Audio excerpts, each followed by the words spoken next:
Muito bom. Então, muito obrigado por receber-me aqui nessa casa, que é sempre um prazer de visitar. A gente percebe a leveza, né, da nossa psicosfera aqui nessa casa. É realmente muito bom estar por aqui. Eu agradeço o convite. E se eu fizer um bom trabalho hoje, você vai ser me convida de novo. Nós queremos hoje falar sobre esse assunto aqui, o rumo certo. Esse é um tema que só o nome não vai te dizer sobre o que eu vou falar, mas já nós vamos entrar no mérito. Mas queria que vocês soubessem que esse também é o título de um livro ditado pelo Emmanuel, psicografado por Chico Xavier, que chama justamente isso, o rumo certo. E muitas das coisas que nós vamos ver aqui hoje, ouvir, vem desse livro, né? Então a gente começa falando qual é o rumo certo. Essa é a pergunta que todo mundo fala, e qual é o rumo certo? Nós vamos tentar organizar nossa mente em torno do assunto para que a gente certamente saia daqui com uma ideia exata para reflexão, para, quem sabe, né, em alguns casos, até considerar uma mudança benéfica, um ajuste.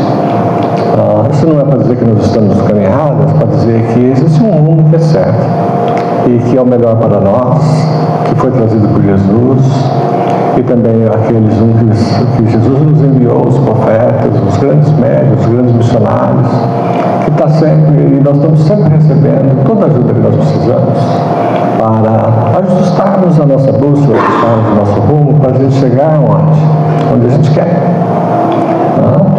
E é sobre isso que nós vamos falar.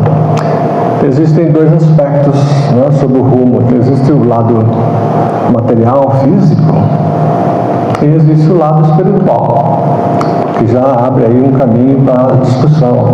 Então, o lado físico, você pode ter objetivos, claro, eu vou chamar de mundanos, mas é o objetivo de todo mundo, né? Nascer, crescer, estudar, casar, ter um bom salário, né? E viver em paz, e viver, vamos dizer, uma vida simples, mas balanceada, sem problema. E qual seria a descrição? Como é que a gente descreveria o outro aspecto, que é o aspecto espiritual? Bom, uma forma de tocar nessa definição, de pensar a respeito, é lembrar do que Jesus falou: eu sou o caminho, a verdade e a vida. Porque ele está falando, esse é o rumo. Eu sou o caminho, né, por onde você deve transitar, eu sou a verdade que você deve seguir, absorver. Eu sou o resultado final, a vida iluminada, um dia chegando de volta aos braços do nosso Pai. E a questão depois fica, porque nós também não podemos divorciar dos nossos objetivos aqui na Terra, não podemos esquecer que nós vivemos aqui no mundo de provas e expiações, cujo materialismo exige de nós o trabalho, o salário, a compra, tudo para nossos meios de comunicação, nossos carros que nos permitem nos mobilizarmos. Existem outros requerimentos, nós não podemos esquecer a parte material. Mas o que nós podemos considerar com certeza é qual é a nossa prioridade. Como é que nós alocamos a nossa energia,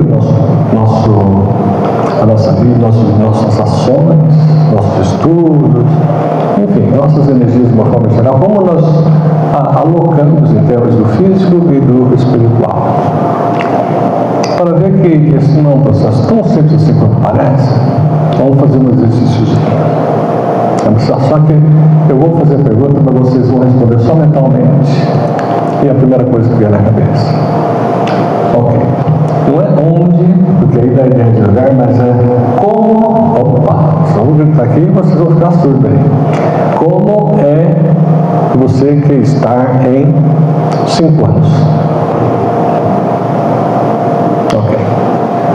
Agora a segunda pergunta. Como vocês querem estar como pessoa, como espírito, a forma que você quer ver, que você quer qualificar? Como você quer estar em 10 anos? Ok. Agora, como você quer estar em 70 anos? Agora quer negócio de casa, lutar com os netos, né? Ir na feira, viajar, já não cabe mais. Agora o objetivo tem que ser muito maior. Veja que nós precisamos de ter um rumo além do rumo físico. Nós precisamos estar bem, não na saúde física em 70 anos, mas na saúde espiritual. Nós precisamos estar, temos que nos preparar para chegar lá. Agora, para ilustrar o que nós estamos querendo introduzir, eu quero mostrar para vocês uma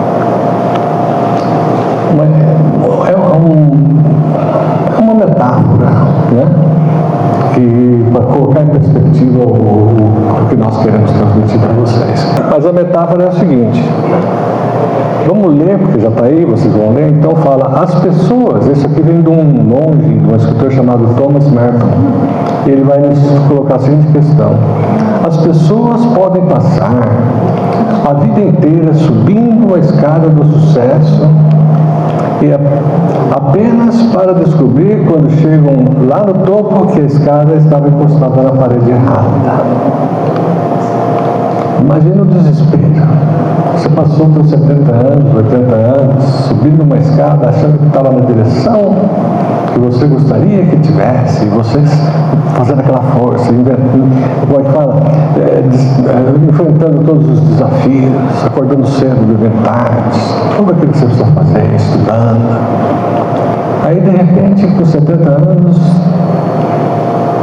você descobre que não era a escada que você queria. A escada estava na parede errada. Porque chegou lá e você começa a se falar, mas espera um pouquinho, cadê o que eu esperava? Eu esperava uma vida assim, assada, mansa, né? Cheia de, vamos dizer, de conforto e uma vida bastante confortável. E eu estou aqui onde eu estou agora, no momento onde eu cheguei, num mundo de desilusões, ou talvez naquele ponto onde você olha para trás, olha para dentro e existe aquele vazio existencial. Então, as pessoas a vida inteira subindo a escada aqui, na parede errada. É isso que nós não queremos. Nós queremos subir a escada certa. E por isso que eu coloquei também essas perguntas, porque você tem que pensar, são 5 e 10 anos próximos, a juventude que está aqui dentro, até depois dá para você refazer os objetivos e buscar outros, tudo bem. Mas quando você coloca lá na frente, quando você fala, como que eu quero estar? Será que eu quero ser recebido lá do outro lado, assim como, por exemplo, o Bezerra de Menezes foi recebido e acolhido, abraçado por aquelas milhares de pessoas que ele ajudou? Será que nós queremos chegar do outro lado e ter a recepção que teve no Chico Xavier? É bom, ok, nós podemos pensar, se não vai na próxima, quem sabe mais algumas encarnações, mas não é de graça, ela não vai acontecer, cair do céu, nós precisamos construir. E olhando agora mais para o lado do Espiritismo, mesmo, voltando agora ao nosso Evangelho, no caso do Livro dos Espíritos, nós temos na pergunta 614 do Livro dos Espíritos um lugar onde o Kardec pergunta aos Espíritos, né, o que é a lei natural. E os Espíritos respondem que a lei natural é a lei de Deus. E depois complementa. É a única verdadeira para a felicidade do homem. A única verdadeira para a felicidade do homem. E aqui a felicidade, plena felicidade a longo prazo, não a felicidade ocasional, né? E ele só é infeliz quando dela se afasta. Então você falou, bom, ok, aí começa a me botar algumas coisas para mim pensar no rumo certo, né? Põe bastante coisa aqui na nossa mente para refletirmos a respeito, né? Essa resposta dos Espíritos, antes de mais nada, vincula a felicidade com a nossa espiritualização, no sentido mais amplo possível, no sentido mais profundo, que nós nos tornemos verdadeiros cristãos, seguidores de Jesus. Né? Mas aí você pensa, mas o que me afasta das leis divinas? O que me mantém às vezes meio longe? Por que eu não estou considerado? Porque eu tenho que pensar nisso. Se eu já tiver feito esse vínculo e decidido, ótimo, tá ótimo. Mas nós estamos no mundo de provas e expiações. Nós não somos perfeitos. Nós estamos aqui para estudar, estamos aqui para desvendar o mistério da vida de acordo com as oportunidades que nós temos de aprendizado.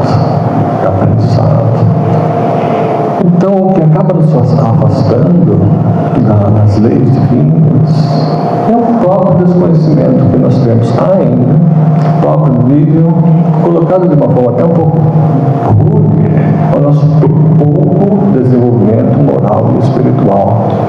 E está tudo certo, porque nós estamos aqui, vindo de uma situação muito pior, em direção a uma situação muito melhor, mas no momento nós estamos aqui, ainda precisando estudar Jesus. Nós vamos estudar Jesus toda essa encarnação e mais outras encarnações que virão, até o dia que nós sabemos o caminho decorre. Enquanto isso, vem esse paradoxo. Você corre atrás do sucesso material, não vocês aqui, mas nós temos 8 bilhões aí. Tem que correr atrás do sucesso material e mais, aí você não alcança o que você quer, porque você nunca vai alcançar tudo que você quer, que é um algo móvel, mas você vai empurrando ele para frente, para mais alto, e quando você não alcança, você fica rebelde com Deus. Como não pode ser? E isso te vai te levando a uma situação ainda pior, de afastamento, não só das leis de Deus, mas afastamento de Deus. E vai nesse ciclo até que um dia, não sei quantas encarnações pela frente, talvez essa mesma, você chega naquele ponto de inflexão, aonde você vai enxergar o que está de errado, e você vai ser trazido para o rumo certo pela dor, porque nós queremos evitar e podemos. Não vamos nos esquecer que no livro Céu e Inferno, nós temos um lugar lá na segunda parte, que nos diz que o dia que o homem compreender e absorver e praticar, ter em mente toda hora a lei de causa e efeito, o mundo vai melhorar muito. Porque você sabe que é como um bumerangue, o teu mal volta para você de uma forma, e o teu bem também. Nós estamos hoje aqui numa situação onde nós estamos tentando trabalhar, procurando aprender, nos redimir das coisas que não saíram bem no passado. O que a gente chama de males, nós estamos no dor e no sofrimento, são aquelas lições que nós estamos recebendo porque você falou na última prova. Bom, o Emmanuel, naquele livro, Rumo Certo, ele fala num determinado ponto: ninguém escapa aos choques da luta, os desafios do dia a dia, nossos karmas, que diferem para cada um de nós, segundo os objetivos que procuramos nas conquistas do Espírito. Apenas colocar aqui para lembrar todos nós temos um endereço, todo mundo aqui tem um endereço certo, e sai de cor, sabe? Nós só estamos num mundo de provas e expiações, esse é o nosso endereço. E porque também nós sabemos que estamos aqui para nos desenvolver, para aprender. Enquanto isso, nós vamos aprender certas coisas de forma natural, que a gente nem conta, porque não viu acontecer. Mas tem aquelas outras que nós estamos vendo acontecer, são aquelas que nós aprendemos através do sofrimento. Nós desenvolvemos certas coisas muito difíceis de desenvolver, como paciência, por exemplo. É difícil de desenvolver a paciência, a capacidade do perdão. Geralmente, a gente aprende mais rapidinho, com mais ânimo, através de um processo penoso. nós podemos chamar de sofrimento. Então, quando nós estamos no rumo errado, quando nós estamos no rumo certo, o nosso sofrimento cresce. Primeiro, porque a gente aumenta a nossa dívida, mas segundo, porque nós passamos por uma situação onde nós não sabemos aprender a lição, nós nos tornamos rebeldes, nós nos tornamos mais fechados. E a lição continua até, como diz André Luiz, até o momento em que nós aprendemos a lição. Enquanto isso, você precisa desenvolver certas coisas, como a fé, a resiliência, a resignação, a tolerância, né? Fazer caridade.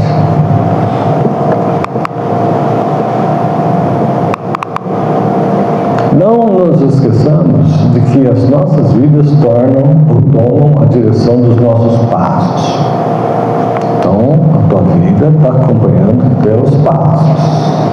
Por exemplo, primeira coisa, nós somos o capitão dos nossos barcos, dos nossos navios, ou seja, da nossa vida. No final do dia, como diz a Madre Teresa, é tudo entre eu e Deus. Não vai adiantar você culpar o vizinho, ou a esposa, ou os filhos, ou a vida, ou o presidente.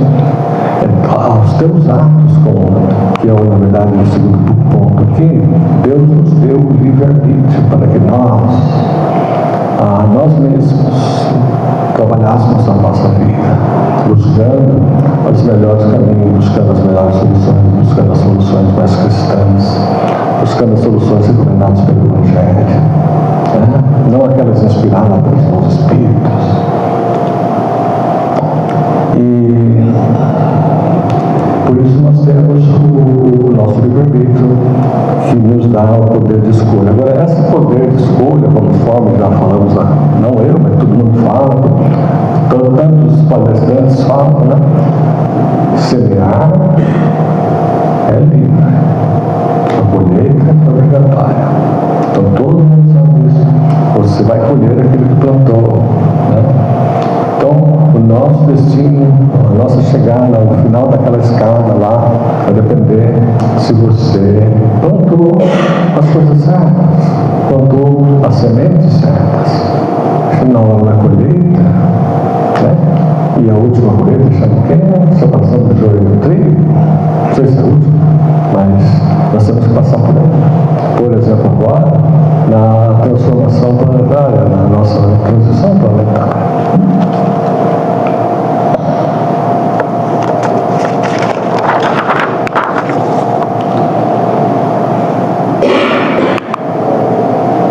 Pois é, o caminho que nós percorremos é o de nossos interesses e necessidades. Bom.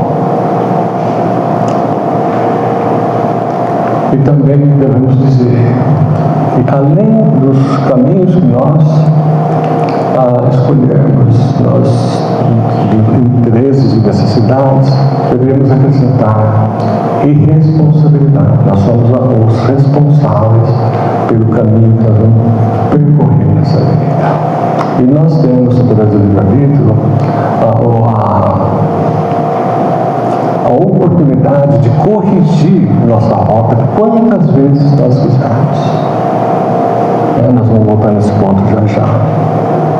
Mas nós temos que ter essa capacidade de entender quais são as nossas necessidades. Que tipo de necessidade nós estamos falando? Saber qual o caminho certo é tomar o sinal de autoconhecimento e sabedoria. Bom, quais são as minhas necessidades? Você precisa de se conhecer, você precisa de se explorar, você precisa de refletir, seja numa palestra como a de hoje, ou tantas outras palestras, seja na leitura do Evangelho, ou tantos outros livros elucidativos da doutrina. Nós temos um monte de informações que podem nos ajudar a refletir sobre o nosso comportamento, nossos sentimentos, nossos pensamentos, nossas ações. Então, na medida em que você vai lendo, vai aprendendo, você tem que usar essas informações para depois, em frente ao espelho, falar, peraí, como é que eu passo nesse teste? Como é que eu estou com relação a isso? O que eu já fiz até agora? Será que eu já despertei para certas necessidades da alma. Porque as necessidades da terra, nós temos uma capacidade maior de perceber, se tratar de coisas materiais, mas se tratar de coisas psíquicas, por exemplo, é mais difícil de entender, porque não é palpável, você tem que usar a sua capacidade de reflexão. E a mesma coisa aqui, saber qual é o caminho certo, ter autoconhecimento. Quem lê Joana de Anjos está cansado de ouvir essa palavra, porque tudo começa, a tua reforma íntima, por exemplo, ela começa com o teu autoconhecimento. Você não vai reformar alguma coisa em você se você não sabe o que você tem. Então, se você, por exemplo, tem um problema de narcisismo ou alguma coisa que te, vamos dizer assim, atrapalha as suas comunicações com as pessoas, a convivência em casa, fora de casa, no serviço, que você não seja uma pessoa bem aceita, você não enxerga nada disso até o momento que você é chamado a pensar sobre o assunto e tomar conhecimento de que ali tem alguma coisa para você explorar. Então, a caridade, por exemplo, trazendo aqui mais perto de nós. Quem é caridoso e quem não é caridoso? Aquele que leu bastante sobre caridade é caridoso? Ou então a gente sempre se depara com um ponto de quanto de caridade eu tenho que fazer para ser chamado de caridoso? Fazer caridade na época do Natal é suficiente? É o que checar o quadradinho lá, fazer física e tarde? Bom, enfim. Sabedoria, porque claro, você, a partir do autoconhecimento, você desenvolve essa sabedoria a ponto de você tratar do que você tem que tratar.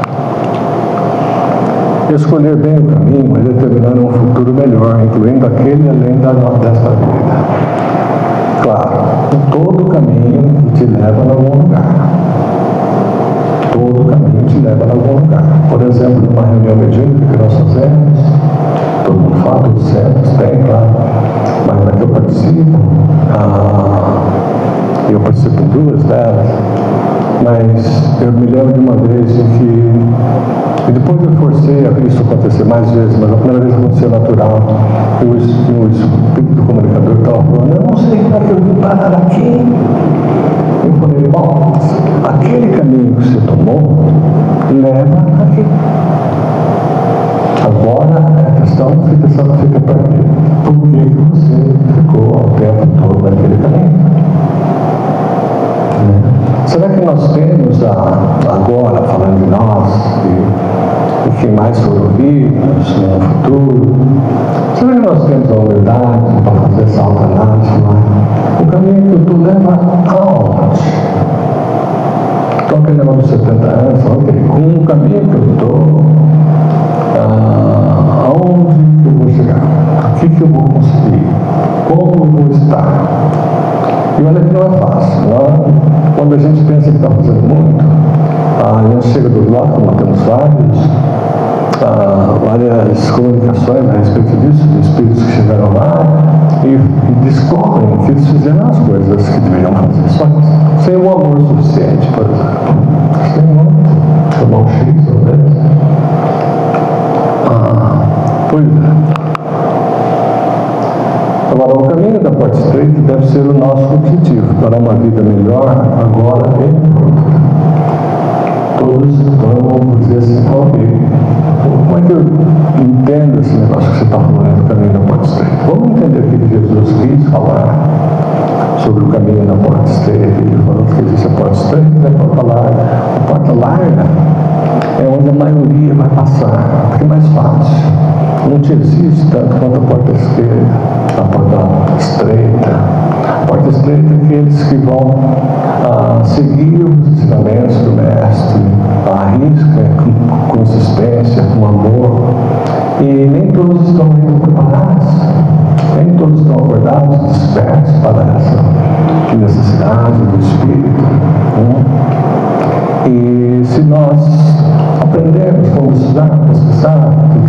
interesse em saber o que precisa para passar na ponte estreita.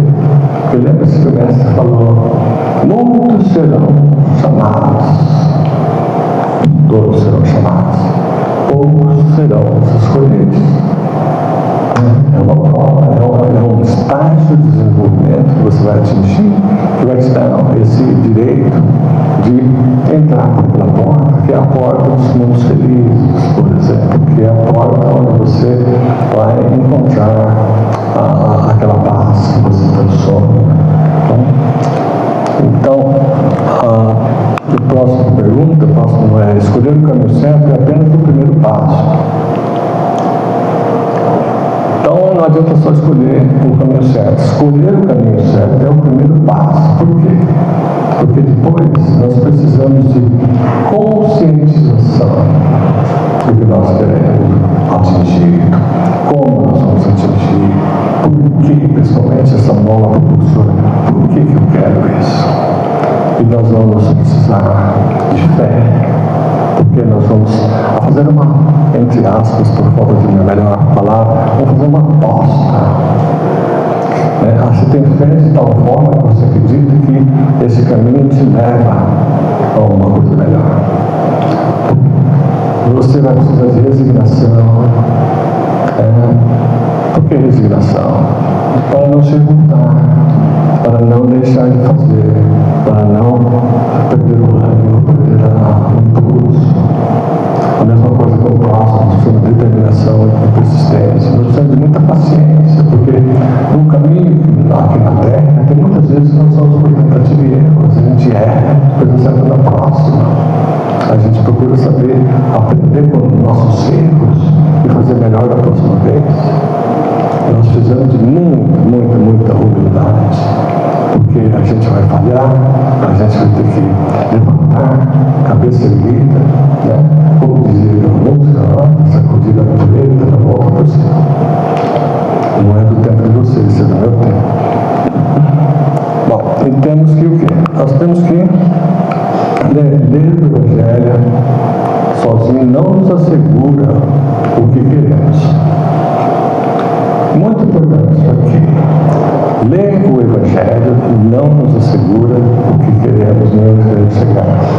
Exemplo: quantos livros sobre caridade eu preciso ler para me tornar uma pessoa caridosa? Pode ser 1, pode ser 10. O que vocês tiverem pensado, na verdade, o que importa para ser uma pessoa caridosa é fazer a caridade. Se você tomar o conhecimento do que é a caridade é uma coisa, aqui é a mesma coisa.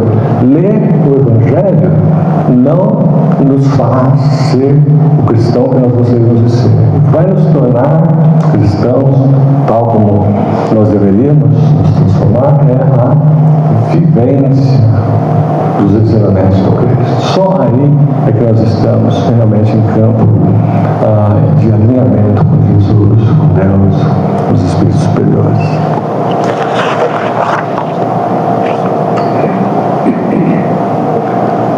Acaltando-se quanto os atalhos são caminhos de aparência tranquila, mas repletos de desilusões.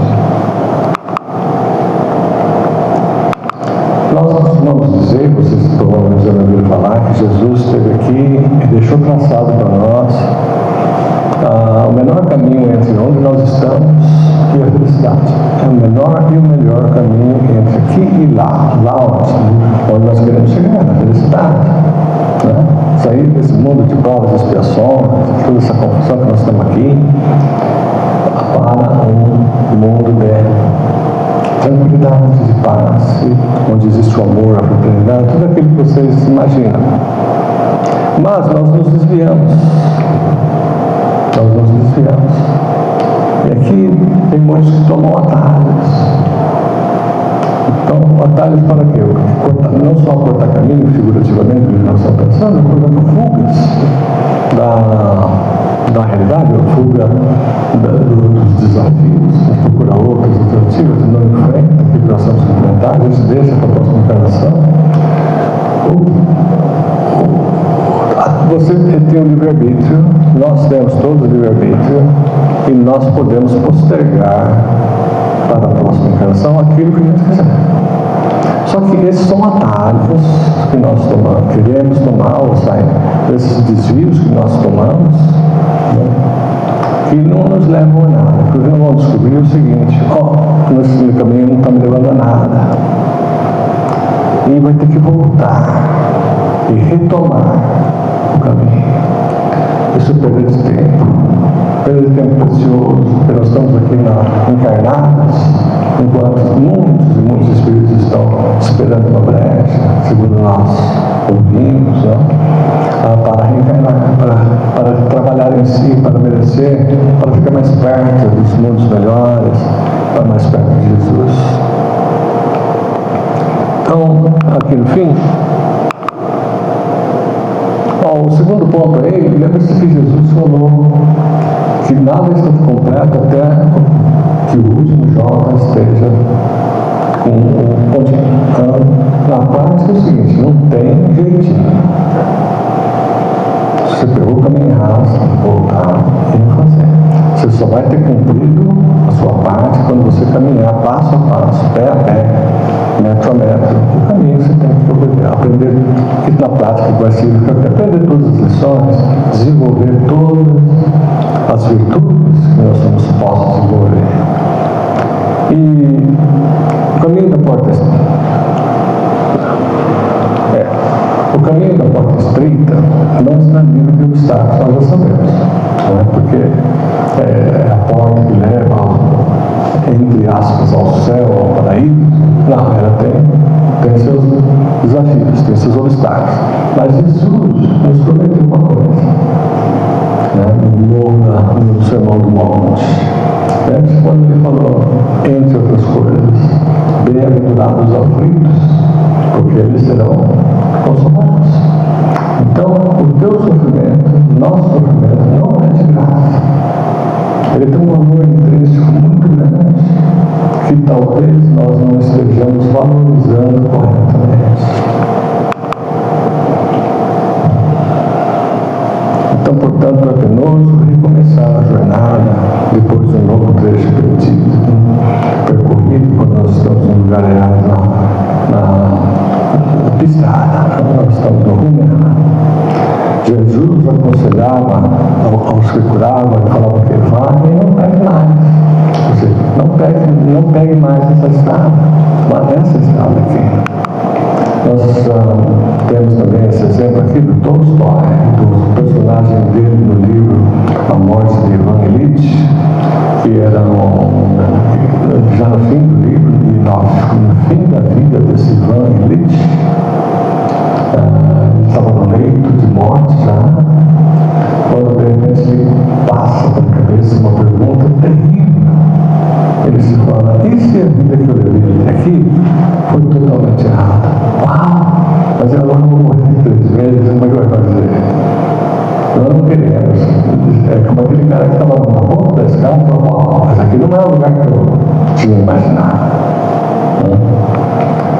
Mas se recomeçar a jornada, é o caminho a seguir ao nosso passo. Vamos tomar esse passo, vamos tomar essa ação o mais rápido possível para o nosso próprio interesse. Bom, agora vem, como é que a gente sabe? Isso é apenas uma ideia, uma sugestão, para vocês estão livres para buscar e até nos oferecer aqui, de alguma forma, a outra ideia. Como é que eu sei se eu estou no rumo certo? Quem é que aqui sabe se está no rumo certo? Tem alguém que fala: eu tenho certeza que eu estou no rumo certo. Bom, na verdade, depois que eu vou apresentar, vocês vão ver que não é difícil, é fácil. Eu quero que todos imaginem esse rumo certo é uma rodovia bonita, larga, bastante fácil, é tudo mais que eu tenho direito, verdes e tudo mais. E à direita, como nós estamos acostumados, existem sinais, né? Essas placas que vão anunciar um monte de coisas ali, né? Dependendo da necessidade do momento. Vamos imaginar então que nós somos pondo o pé ou a roda nos carros, né, para entrar dessa rodovia.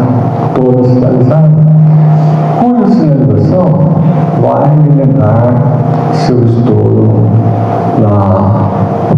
ou seja, para onde leva aquela estrada, vai nos sinalizar, vai nos dizer se eu estou na estrada certa ou não. O primeiro grande sinal que vai aparecer nessa rodovia, onde você está entrando, é amar a Deus sobre todas as coisas. Então, para entrar nessa rodovia, eu preciso fazer parte dessa elite, que vai justamente aquela elite que vai, no fim, chegar naquela porta estreita. Né? E o segundo letreiro, o segundo sinal vai dizer o quê? Amar ao próximo como a si mesmo. Você está ali no automático, pensando se você está, até então, você estava na direção correta, na direção do rumo certo, e agora você tomou essa última parte da viagem, e você está se pensando, pera, mas amar ao próximo você mesmo é um requerimento para se cumprir? Onde eu estou com relação a isso? O próximo alerta que nós vamos receber, vamos dizer assim, o sinal vai estar escrito lá: fora da caridade não há salvação. Será que eu ainda devo continuar nessa rodovia aqui? Eu vou fazer meia volta. Eu já tenho amado a Deus sobre todas as coisas, amar ao próximo por você mesmo, e agora, fora da caridade não há salvação. Lembre-se de Paulo, que falava assim: ainda que eu falasse todas as línguas dos homens e dos anjos, e não tivesse amor, eu nada seria. Uau! Não é que eu me comparo, onde eu estou nessa? Nós vamos exercitar. Você continua em frente, você vai encontrar o próximo aviso que vai dizer: bem-aventurados os misericordiosos. Na frente eu escrevi reciprocidade, porque o final dessa frase é: pois você também receberá misericórdia. Bem-aventurados misericordiosos, que também receberão misericórdia. Aí a pergunta é: alguém vai precisar de misericórdia aqui quando chegamos lá? Acho que sim, né? Nós vamos precisar de muita misericórdia quando ultrapassarmos aquela porta. Mas aí vem essa placa, diz: bem-aventurados misericórdios, pois receberão misericórdia. Ou seja, é uma reciprocidade.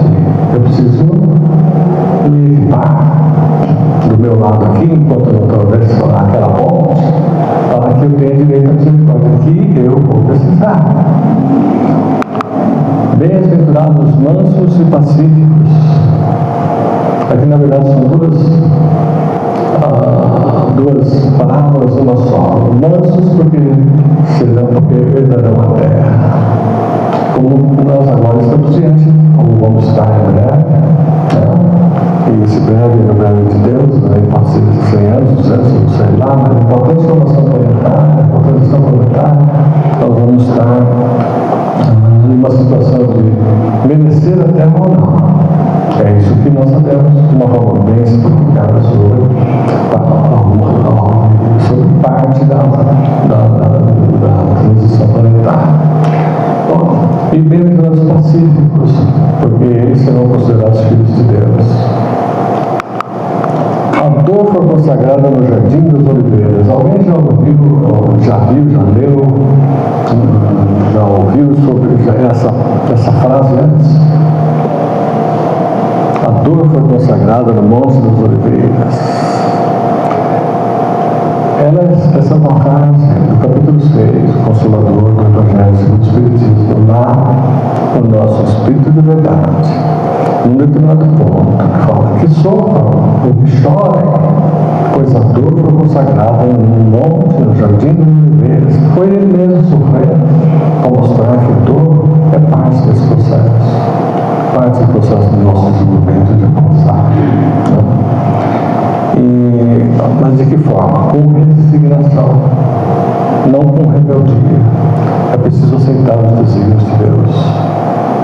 O próximo: caridade significa benevolência, indulgência e perdão? Essa aqui é uma pergunta do livro dos Evangelhos, livro dos Espíritos, pergunta 886, onde Kardec pergunta como Jesus entendia a caridade que ele praticava. Os Espíritos responderam, né?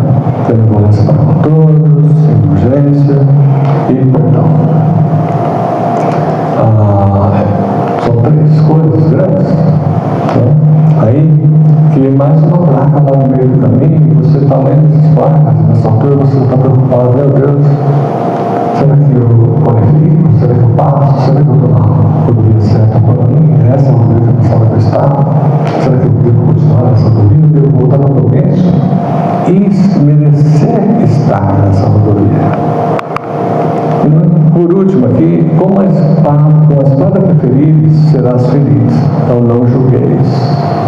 Não julgar ninguém, porque estamos todos aqui, vamos dizer assim, no mesmo barco.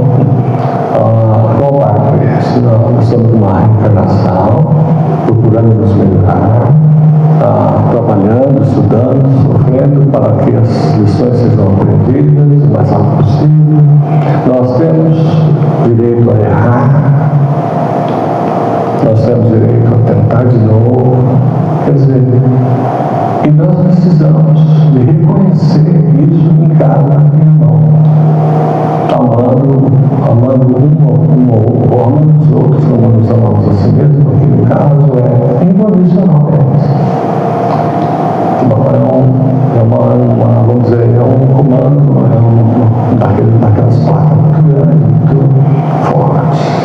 Nós poderíamos passar o resto da noite aqui com mais sinais, né, que vão estar nesse rumo certo, nessa estrada, para vocês entenderem uma coisa.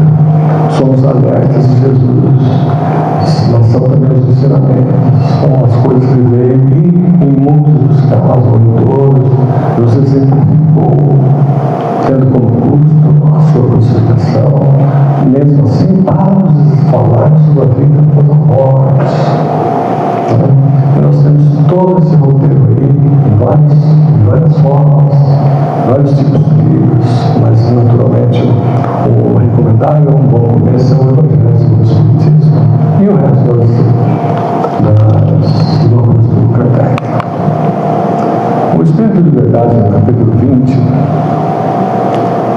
item número 5, ele fala o seguinte: aproxima-se o tempo em que se cumprirão as coisas anunciadas para a transformação da humanidade. Aproxima-se o tempo da transformação, da transição da humanidade. Ditosos serão os que houverem trabalhado no campo do Senhor, ou seja, trabalhado dentro da doutrina cristã que Cristo veio nos ensinar, com desinteresse e sem outra razão, sem outro modo, senão a caridade. Essa palavra do próprio Cristo, aqui no Evangelho, vai ser um Espírito de Verdade. Aqui eu vou passar, devido à hora, e nós vamos direto para a página final. Não desperdicemos tempo. Passo a passo, avancemos, sustentando nossas cruzes. Passo a passo, avancemos. Aqui nós vamos apresentar para vocês uma palavra do Chico Xavier, que está, acho eu que está lá, faz tanto tempo que eu uso isso aqui, que eu já nem sei com certeza de onde eu tirei, mas muito provavelmente do Evangelho segundo Chico, onde ele diz o seguinte: sei que não sou ainda quem eu deveria me transformar, quem eu deveria ser, mas, com a graça de Deus, e ainda que lentamente, continuo trabalhando para um dia ser quem eu devo ser. Então, isso conclui a nossa mensagem da noite, do rumo certo. É quase um apelo, né, para que todos nós pensemos e consideremos a nossa posição, verificando se a nossa bússola está nos levando para onde nós queremos ir. Não vamos deixar para pensar se nós tivemos uma vida boa, certa ou não, quando já está muito difícil de voltar e pegar o caminho certo. O caminho ele te deixa, a tua consciência está melhor, está mais limpa, mais leve, você dorme melhor.